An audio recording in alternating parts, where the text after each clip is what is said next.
Welcome to Satya TV Telugu. Bulletin ముందుగా headlines. Kerala కొత్త ముఖ్యమంత్రిగా వీడి సతీశన్ ప్రమాణ స్వీకారం. కాంగ్రెస్ అగ్రనేతల సందడి.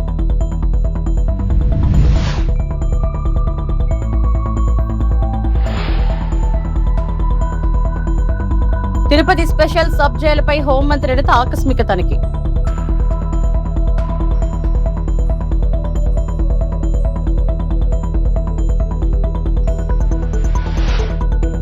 డాక్టర్ కేఎల్ రావు సేవలు చిరస్మరణీయం. పోలవరాన్ని పూర్తి చేసి గోదావరి జలాలు తరలిస్తాం. మంత్రి నిమ్మల రామనాయుడు.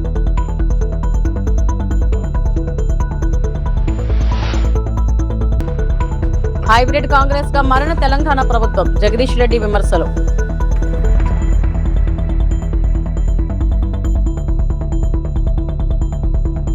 కేరళ రాజకీయాల్లో చారిత్రాత్మక ఘట్టం చోటు చేసుకుంది. వీడి సతీశన్ నూతన ముఖ్యమంత్రిగా అధికారికంగా ప్రమాణం చేశారు.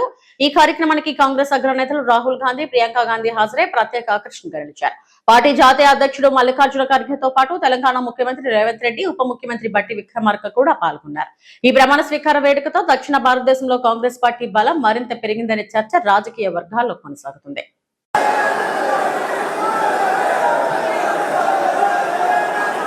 ഞാൻ വടശ്ശേരി ദാമോദര മേനോൻ സതീശൻ എന്ന ഞാൻ നിയമം വഴി സ്ഥാപിതമായ ഭാരതത്തിൻ്റെ ഭരണഘടനയോട് നിർവ്യാജമായ വിശ്വസ്തതയും കൂറും പുലർത്തുമെന്നും ഞാൻ ഭാരതത്തിൻ്റെ പരമാധികാരവും അഖണ്ഡതയും നിലനിർത്തുമെന്നും ഞാൻ കേരള സംസ്ഥാനത്തെ മുഖ്യമന്ത്രി എന്ന നിലയിലുള്ള എൻ്റെ കർത്തവ്യങ്ങൾ വിശ്വസ്തയോടും മനസാക്ഷിയെ മുൻനിർത്തിയും നിർവഹിക്കുമെന്നും ഭരണഘടനയും നിയമവും അനുസരിച്ച് ഭീതിയോ പക്ഷപാതമോ പ്രീതിയോ വിദ്വേഷമോ കൂടാതെ എല്ലാ തരത്തിലുള്ള ജനങ്ങൾക്കും നീതി ചെയ്യുമെന്നും ദൈവത്തിൻ്റെ നാമത്തിൽ സത്യം ചെയ്യും.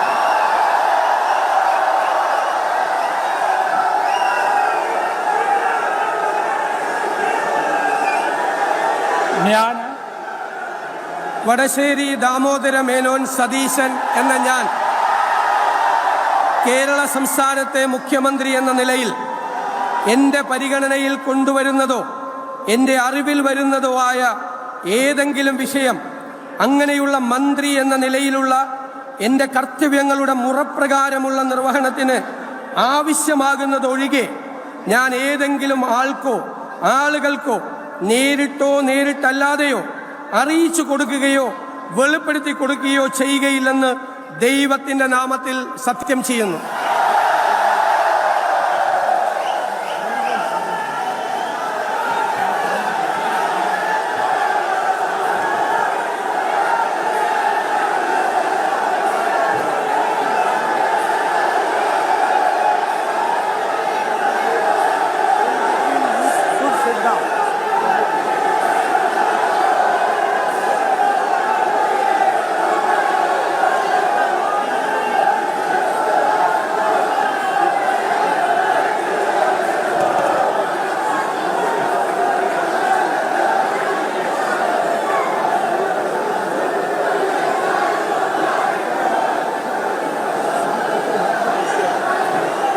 శ్రీకాళహస్తి 2 టౌన్ పోలీస్ స్టేషన్ సోమవారం మంత్రులు అనిత, అనగాని సత్యప్రసాద్ ప్రారంభించారు.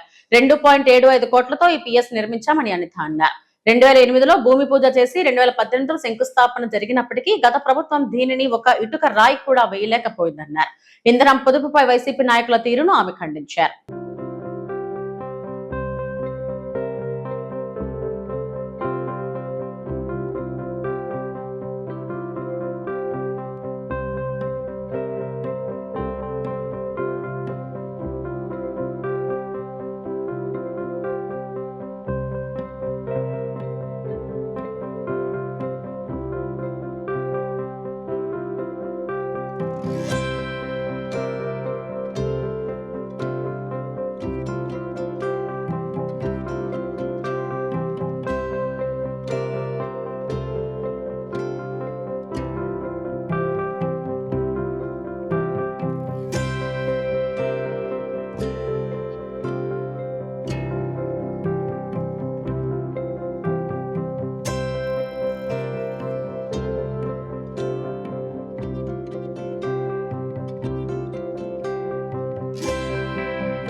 తిరుపతిలోని స్పెషల్ సబ్ జైలును రాష్ట్ర హోంమంత్రి వంగలపూడి అనిత ఆకస్మికంగా తనిఖీ చేశారు. ఖైదీల్లో పరివర్తన తీసుకురావడమే జైళ్ల లక్ష్యమని మంత్రి అనిత తెలిపారు. ప్రస్తుతం జైలులో సామర్థ్యానికి మించి ఖైదీలు ఉన్నట్లు వెల్లడించారు. అవసరమైతే జైలు విస్తరణ లేదా కొత్త జైలు నిర్మాణం చేపడతామని చెప్పారు. ఫాస్ట్ ట్రాక్ కోర్టులు, పోలీస్ ఫైర్ శాఖల్లో ఖాళీల భర్తీపై కూడా మంత్రి స్పందించారు. అందరికీ నమస్కారం అండి. ఈరోజు మ్యాక్సిమం నేను ఎక్కడికి వెళ్ళినా కూడా కొన్ని పోలీస్ స్టేషన్స్ కానీ, సబ్ జైల్స్ కానీ, అక్కడ సెంట్రల్ జైల్స్ కానీ విజిట్ చేయడం మాకు అలవాటు. దానిలో భాగంగానే ఈరోజు తిరుపతి వచ్చిన తర్వాత తిరుపతి సబ్ జైలు కూడా ఈరోజు విజిట్ చేయడం జరిగింది. ఎందుకంటే పర్టికులర్గా తిరుపతి సబ్ జైలుకి రావడానికి గల బలమైన కారణం ఏంటంటే, ఇది ఆల్రెడీ డిస్ట్రిక్ట్ హెడ్ క్వార్టర్ కింద వచ్చినప్పుడు కంపల్సరీగా ఇక్కడ ఒక జిల్లా జైలు అన్నది ఏర్పాటు చేయాల్సిన అవసరం ఉంది. ఈరోజు ఇక్కడికి వచ్చిన తర్వాత ఇప్పటికే 140 మెంబర్స్ ఉన్నారు. కెపాసిటీ ఆఫ్ 120, బట్ 140 మెంబర్స్ ఈరోజు ఇక్కడ ఉండటం, అందులోనే మనకి లేడీ ప్రిజనర్స్ కొంతమంది ఇక్కడ కూడా ఉండడం జరిగింది. అయితే వీళ్ళకి ఒక సపోర్టివ్గా కంపల్సరీగా ఒక మంచి జైలు మనం ఇక్కడ కన్స్ట్రక్ట్ చేయాల్సిన అవసరం ఉంది. దాని మీదనే ఇప్పుడు ఒకసారి అధికారులతో కూడా చర్చించడం జరిగింది. ఒకసారి కలెక్టర్ గారితో కూడా మాట్లాడి ఇన్ కేస్ అంటే ఇక్కడ కనుక కోర్టు ఎక్కడికైనా షిఫ్ట్ అయితే ఇక్కడ దీన్ని మనం ఏదైనా అలాట్మెంట్ చేయించుకోవడానికి అవుతుందా, లేదు అనుకుంటే కొత్త ప్లేస్ ఏదైనా మన అలాట్మెంట్ అయితే కనుక జైలు అక్కడ కన్స్ట్రక్ట్ చేస్తే కనుక జిల్లా జైలు అవసరం కాబట్టి ఈరోజు అదొకటి చూసాం. ఈరోజు ఖైదీల భద్రత ఒకటి మా బాధ్యత కింద తీసుకుంటున్నాం. దానిలో భాగంగానే సుమారుగా ఈ చిన్న 70 సెంట్స్ అన్నారు నాతో పాటు, ఈ విస్తీర్ణం అంతా కూడా 70 సెంట్స్, అందులోనే దగ్గర 26 నుంచి 30 సీసీటీవీ కెమెరాస్ పెట్టుకొని కంటిన్యూ మానిటర్ చేసుకొని ఎక్కడా కూడా వాళ్ళకి ఎటువంటి ఇబ్బంది కలగకుండా చూసుకోవాలి. అట్ ద సేమ్ టైం వాళ్ళు కూడా ఒక పరివర్తన రావాలి. నేను ఇందాకే లోపలికి వెళ్ళినప్పుడు చెప్పాను ఒక మాట, హాస్పిటల్కి జైలుకి వచ్చిన తర్వాత మళ్ళీ రావాలని కోరుకోకూడదు, గుడికి వెళ్తేనే మళ్ళీ వచ్చి దర్శనం చేసుకోవాలని కోరుకోవాలి. అంతే తప్పించి హాస్పిటల్కి వెళ్ళినా అదేవిధంగా జైలుకి వచ్చినా కూడా ఎట్టి పరిస్థితులు మళ్ళీ రావాలని కోరుకోకూడదు. ఆ పరివర్తన అన్నది ఇక్కడి నుంచే స్టార్ట్ అవ్వాలి. దానికి మీరందరూ కూడా దోహదపడాలని చెప్పడం జరిగింది. ఈరోజు దాని మీదనే దానిలో భాగంగానే మేము అందరం కూడా పనిచేస్తాం.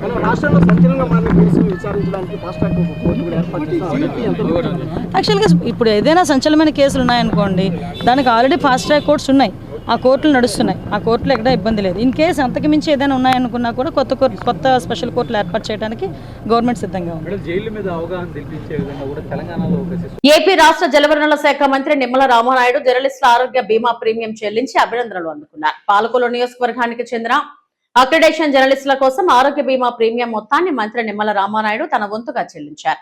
పాలకొల్లులోని తన క్యాంప్ కార్యాలయంలో జర్నలిస్టులకు ప్రీమియం మనీ ట్రాన్స్ఫర్ దరఖాస్తులను అందజేశారు. కూటమి ప్రభుత్వం అమలు చేస్తున్న 25 లక్షల ఆరోగ్య బీమా పథకంలో భాగంగా అక్రిడేషన్ జర్నలిస్టుల కుటుంబాలకు ప్రభుత్వం 50% ప్రీమియం భారం భరిస్తుండగా మిగిలిన 50% మొత్తాన్ని మంత్రి నిమ్మల రామానాయుడు స్వయంగా చెల్లించారు. ఈ సందర్భంగా పాలకొల్లు ప్రెస్ క్లబ్ ఆధ్వర్యంలో మంత్రి నిమ్మల రామానాయుడుని ఘనంగా సన్మానించారు. కార్యక్రమంలో జర్నలిస్టులు, ప్రెస్ క్లబ్ ప్రతినిధులు పాల్గొన్నారు. 25 లక్షల రూపాయల వాళ్ళ వైద్యం నిమిత్తం బీమా సౌకర్యం ఆంధ్రప్రదేశ్ కూటమి ప్రభుత్వం కల్పిస్తూ దానికి సంబంధించినటువంటి ప్రీమియం 2500 రూపాయలకి 1250 రూపాయలు గవర్నమెంట్ చెల్లిస్తూ మిగిలినటువంటి 1250 రూపాయలు జర్నలిస్టులు చెల్లించుకునే విధంగా అక్రిడేషన్ కార్డు ఉన్నటువంటి ప్రతి జర్నలిస్టుకి కూడా 25 లక్షల రూపాయల వైద్య సౌకర్యం ఈ ప్రభుత్వం అందించినటువంటి మనందరికీ తెలుసు.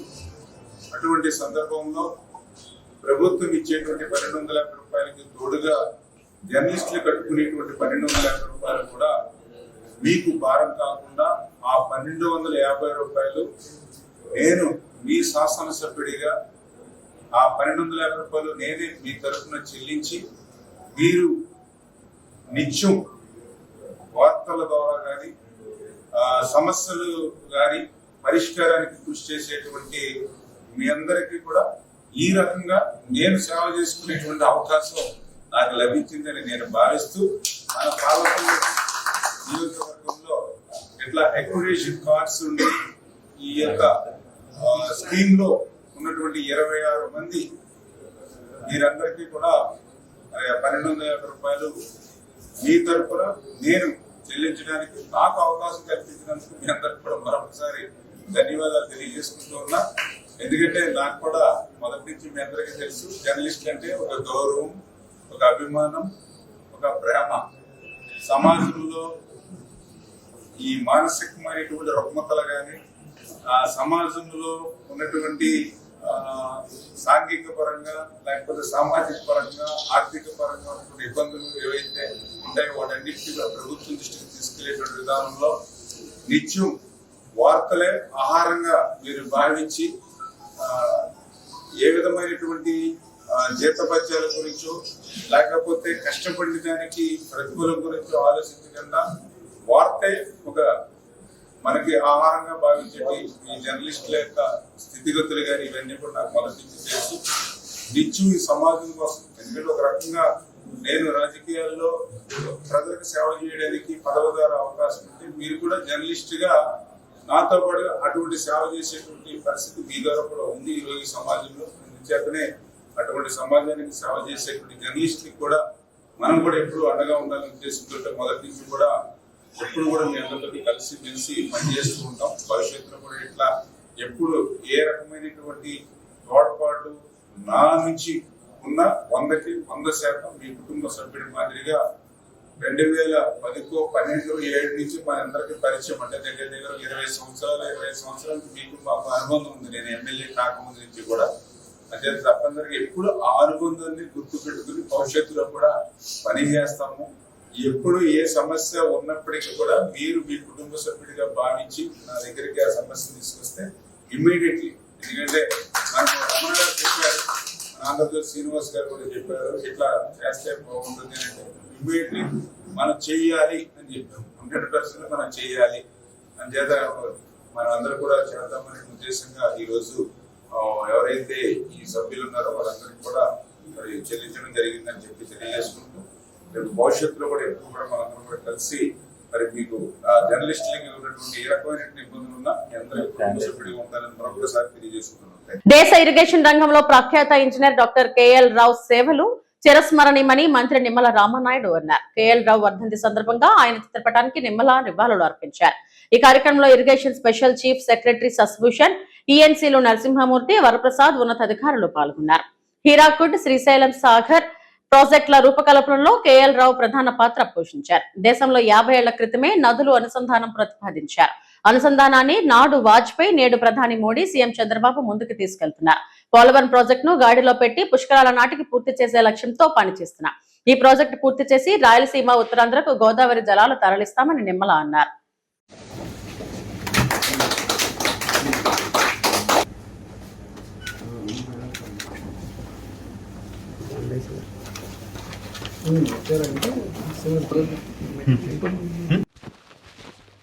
మనవాడు మన తెలుగు బిడ్డ కేఎల్ రావు గారి వర్ధంతిని ఈరోజు మన ఇరిగేషన్ శాఖ ద్వారా సెక్రటరియట్లో ఆయనకి ఘనంగా నివాళులర్పించడం జరిగింది. కేఎల్ రావు గారు మనందరికీ కూడా ఒక స్ఫూర్తి, ఒక ఆదర్శనీయం. అందులో కూడా ముఖ్యంగా భారతదేశ చరిత్రను మార్చేటువంటి ఒక హీరాహుడ్ కానీ, ఒక నాగార్జున సాగర్ కానీ, ఒక శ్రీశైలం కానీ, ఇట్లా అత్యున్నతమైనటువంటి బహుళార్థక సాధక ప్రాజెక్టుల నిర్మాణంలో ముందుకు తీసుకెళ్ళినటువంటి కేఎల్ రావు గారు. అందులో కూడా ప్రత్యేకించి ఈరోజు మనందరం కూడా నదుల అనుసంధానం గురించి మాట్లాడుకుంటున్నాం.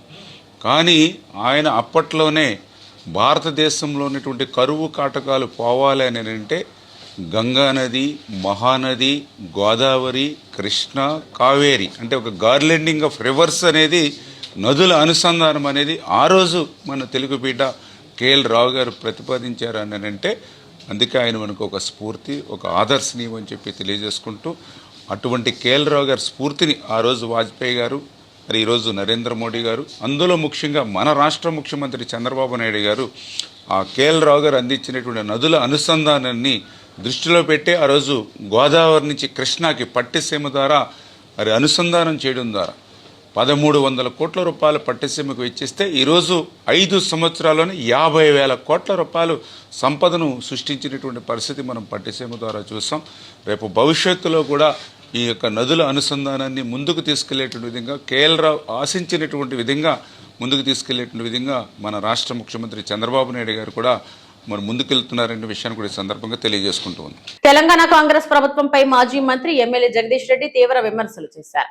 తెలంగాణలో ఉన్నది అసలు కాంగ్రెస్ కాదని, మోడీ చంద్రబాబు కలయికతో పుట్టిన హైబ్రిడ్ కాంగ్రెస్ అని వ్యాఖ్యానించారు. రైతుల సంక్షేమంపై ఈ ప్రభుత్వానికి ఎలాంటి చిత్తశుద్ధి లేదని ఆరోపించారు. నల్గొండ రైతాంగ పోరాట చరిత్రను గుర్తు చేస్తూ నిజాంను ఎదిరించిన గడ్డపై ఈ కాంగ్రెస్ ఎంతకాలం నిలుస్తుందో ప్రజలు నిర్ణయిస్తారని జగదీష్ రెడ్డి అన్నారు.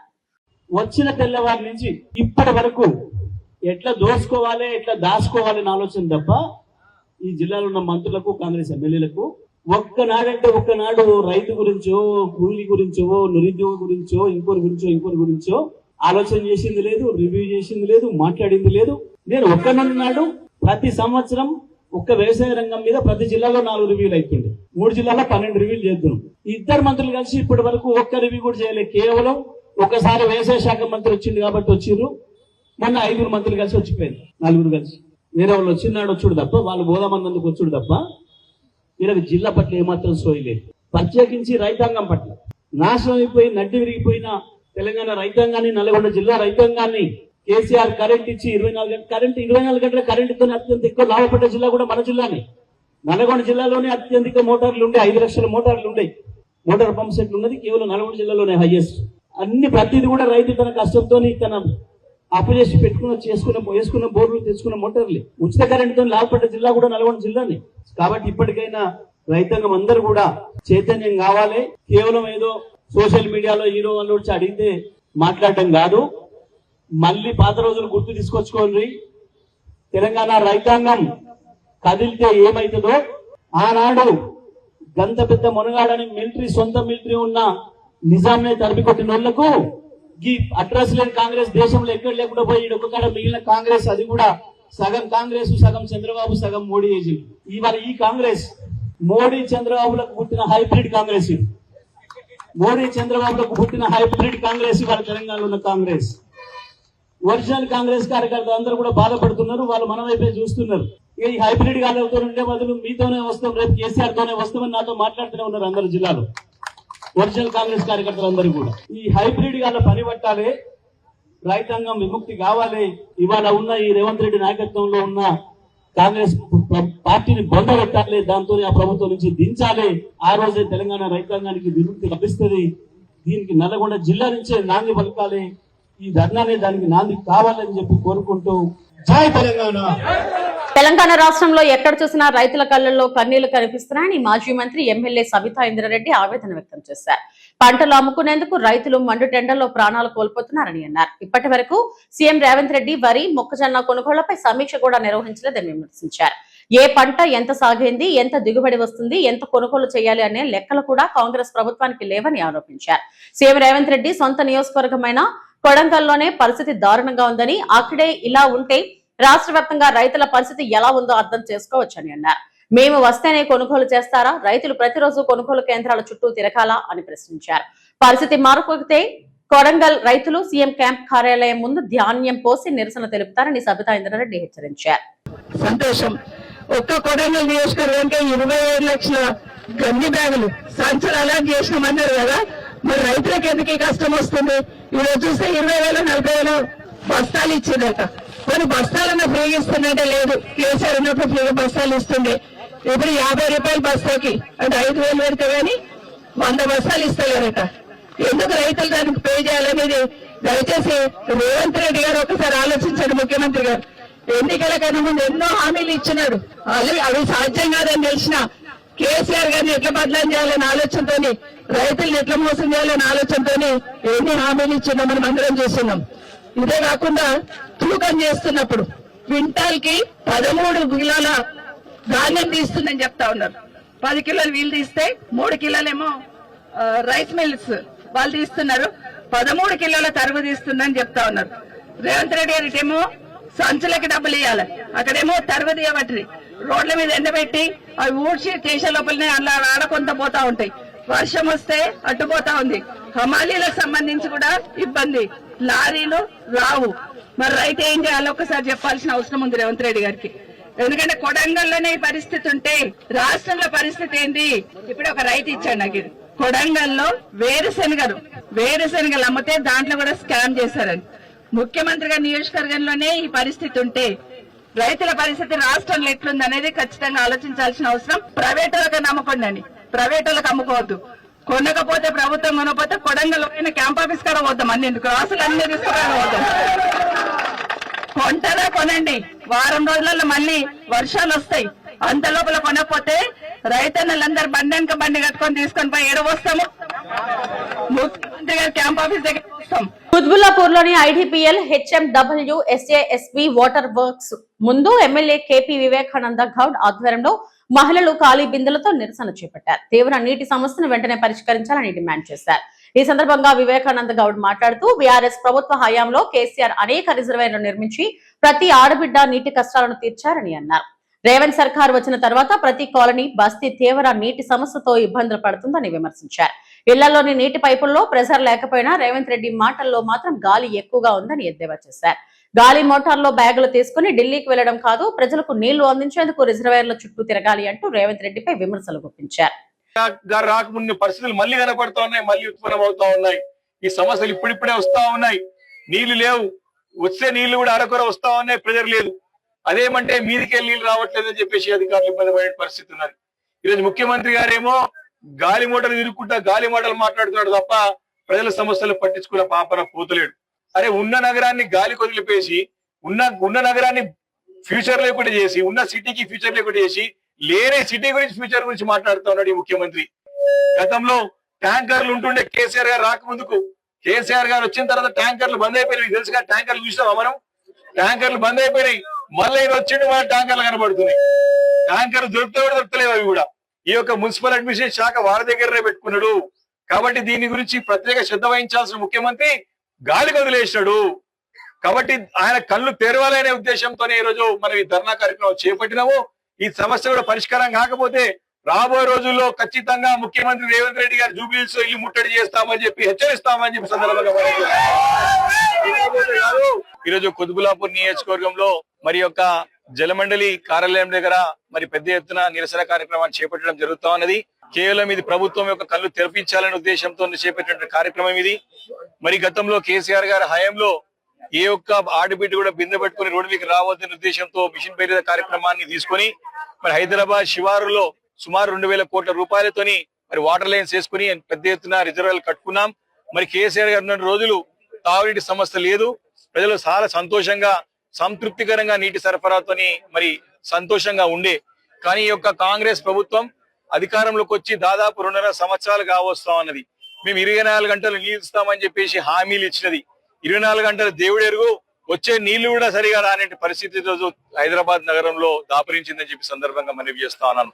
మరి రాబోయే వారం 10 రోజుల్లో ఈ తాగునీటి సమస్యని అన్ని కాలనీలో శివారు ప్రాంతాల్లో హైదరాబాద్ నగరంలో అనేక సమస్య ప్రాంతాలు ఉన్నాయి. కుత్బుల్లాపూర్ లో కూడా అనేక సమస్యలు ఉన్నాయి. కాబట్టి తాగునీటి సమస్య పరిష్కారంతో పాటు మురుగునీటి కాలువలు అదే విధంగా డ్రైనేజ్ సిస్టమ్ నిర్మాణంలో కూడా నిధులు కేటాయించడం ప్రభుత్వం ముందుకు రాకపోతే పెద్ద ఎత్తున ఆందోళనలు పాల్పడడం తప్పవని చెప్పి సందర్భంగా మనవి చేస్తా ఉన్నాం. జై తెలంగాణ. పర్యావరణ పరిరక్షణ, ఇంధన పొదుపుపై ప్రజల్లో అవగాహన కల్పించేందుకు పార్వతీపురం మన్యం జిల్లా కలెక్టర్ సరికొత్త ఆదర్శాన్ని చాటారు. సోమవారం ఇంధన పొదుపు కార్యక్రమంలో భాగంగా ఆయన తన నివాసం నుండి కలెక్టరేట్ వరకు సైకిల్ పై ప్రయాణించారు. కలెక్టరేట్ లో ప్రతి సోమవారం నిర్వహించే ప్రజల ఫిర్యాదుల పరిష్కార వేదిక పీజీఆర్ఎస్ కార్యక్రమాన్ని హాజరయ్యేందుకు కలెక్టర్ ఈ విధంగా సైకిల్ పై రావడం అందరినీ ఆకట్టుకుంది.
రాజకీయ నాయకులకు ప్రజా సమస్యలపై స్పందించే హృదయం ఉండాలని సినీ నటుడు అడవిశేష్ అన్నారు.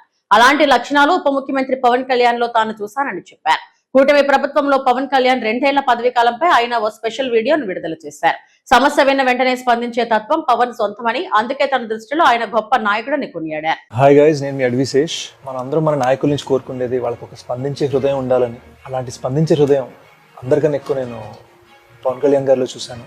మన డిప్యూటీ సీఎం గారు, ఆయన డిప్యూటీ సీఎంగా ఛార్జ్ తీసుకున్న తర్వాత నెల్లూరు జిల్లాలో గజ్జలవారిపల్లిలో స్టూడెంట్స్ కొంతమంది రోడ్ ఇష్యూ గురించి ఒక వీడియో పెట్టారు.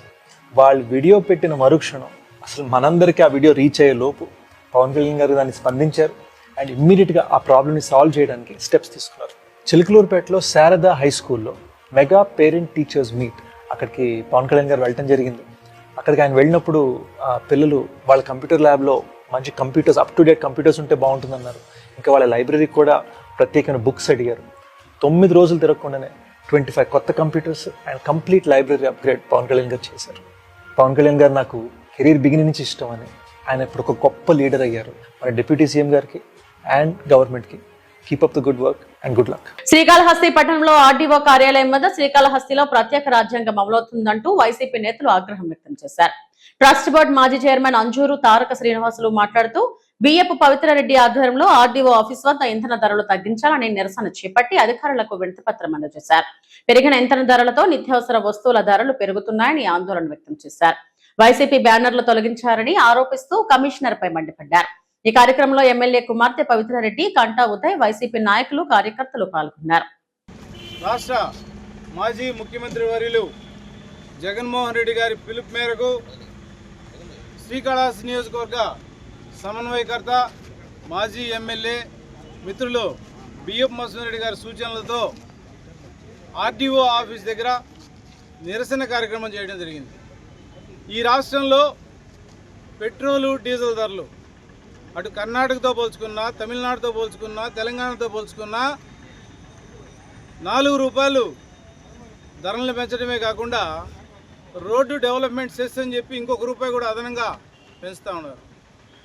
రాష్ట్ర ప్రభుత్వం ఎలక్షన్లకు ముందు చంద్రబాబు నాయుడు గారు, లోకేష్ ఇద్దరు కూడా సంయుక్తంగా చెప్పారు, ఈ రాష్ట్రంలో జగన్మోహన్ రెడ్డి గారు విపరీతంగా ధరలు పెంచుతున్నాడు, పెట్రోల్ ధరలు పెంచాడు, డీజిల్ ధరలు పెంచాడు, మేము ఒక్క రూపాయి కూడా పెంచము అని చెప్పి నమ్మబలిగాడు. ఈరోజు ఇతర రాష్ట్రాలతో పోల్చుకుంటే మన రాష్ట్రంలోనే అత్యధికంగా ధరలు పెంచారు.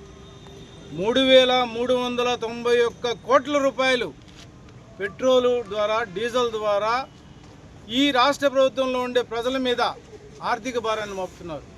3,391 కోట్లు అంటే మీరు ఆలోచించండి, ప్రజల మీద ఎంత భారం పడుతూ ఉంది. ఈ భారాన్ని భరించాల్సింది రాష్ట్ర ప్రభుత్వం. ఇతర రాష్ట్రాలతో పోల్చుకుంటే అత్యధికంగా వసూలు చేస్తున్నారు. కాబట్టి రైతాంగం తరఫున, కూలీల తరఫున, వ్యాపారస్తుల తరఫున ఇప్పుడు విపరీతంగా అన్ని రకాల ధరలు పెరుగుతున్నాయి. కాయగూరలు పెరుగుతున్నాయి, వంట నూనెలు పెరుగుతున్నాయి, ఉప్పులు పెరుగుతున్నాయి, పప్పులు పెరుగుతున్నాయి, బియ్యం పెరుగుతుంది. ఈ పెరగడానికి కారణం ఏంటంటే ట్రాన్స్పోర్ట్ యొక్క ఖర్చు పెరిగిపోవడం. ట్రాన్స్పోర్ట్ ఖర్చు పెరగడానికి కారణం ఈ డీజిల్, పెట్రోల్ ధరలు పెరగడం. వీటన్నిటికీ మూల్యం చెల్లించాలంటే జగన్మోహన్ రెడ్డి గారి పిలుపు మేరకు రాష్ట్రంలో వైఎస్ఆర్ కాంగ్రెస్ పార్టీ శ్రేణులు మాత్రమే కాదు, యావత్ ప్రజల్లో నుంచి కూడా మార్పు రావాలా. ఆయన చెప్పి 2 సంవత్సరాలు పూర్తి కాకముందే అన్ని రకాల ధరలు పెంచుకుంటూ పోతున్నారు. కాబట్టి ప్రజల్లో మార్పు రావాలి. ప్రజల కోసం పనిచేసే ప్రభుత్వాన్ని కాపాడుకోవాలా. ప్రజల కోసం పనిచేసిన జగన్మోహన్ రెడ్డి గారిని ఎన్నికల ద్వారా దూరం చేసుకొని ఇప్పుడు అందరూ కూడా బాధపడుతున్నారు. దయచేసి ఈ పెట్రోల్, డీజిల్ ధరలను వెంటనే రాష్ట్ర ప్రభుత్వం తక్షణం ధరలు తగ్గించాలని చెప్పి వైఎస్ఆర్ కాంగ్రెస్ పార్టీ నాయకత్వం కోరుకుంటా ఉంది. ప్రతి సమస్యకి కూడా పరిష్కార దిశగానే వైఎస్ఆర్ కాంగ్రెస్ పార్టీ శ్రేణులు పనిచేస్తున్న ఈ 2 సంవత్సరాల్లో నిన్నటికి నిన్న ఈ కార్యక్రమమే చేయొద్దని చెప్పి పోలీసులు ఫోన్ చేస్తారు. ఈ కార్యక్రమం అనేది రాష్ట్ర పిలుపు, వైఎస్ఆర్ కాంగ్రెస్ పార్టీ రాష్ట్ర పిలుపు. రాష్ట్రంలో అన్ని నియోజకవర్గాల్లో జరుగుతున్న ప్రోగ్రాం ఇది. కానీ కాళహస్తిలో ప్రత్యేక రాజ్యాంగం, పోలీస్ రాజ్యాంగం నడుస్తూ ఉంది. ఈ పోలీస్ రాజ్యాంగం ఏంటంటే కార్యక్రమం కూడా జరపకూడదు అనే రకంగా తయారైంది. 4 మాడా వీధుల్లో సంవత్సరాలు సరిపడి కట్టిన బ్యానర్లు ఒక్కటి కూడా ఇప్పట్లే కూటమి ప్రభుత్వాలది. ఒకే ఒక రోజు ఈ యొక్క స్థానిక సమన్వయకర్త మాజీ ఎమ్మెల్యే బిఎఫ్ మోసరెడ్డి గారి బ్యానర్లు కడితే ఒక్క రోజుకే ఆ బొమ్మ చూసే ధైర్యం లేకుండా. ఇవి ఇప్పటివరకు నా బులెటిన్ అప్డేట్స్. నమస్తే.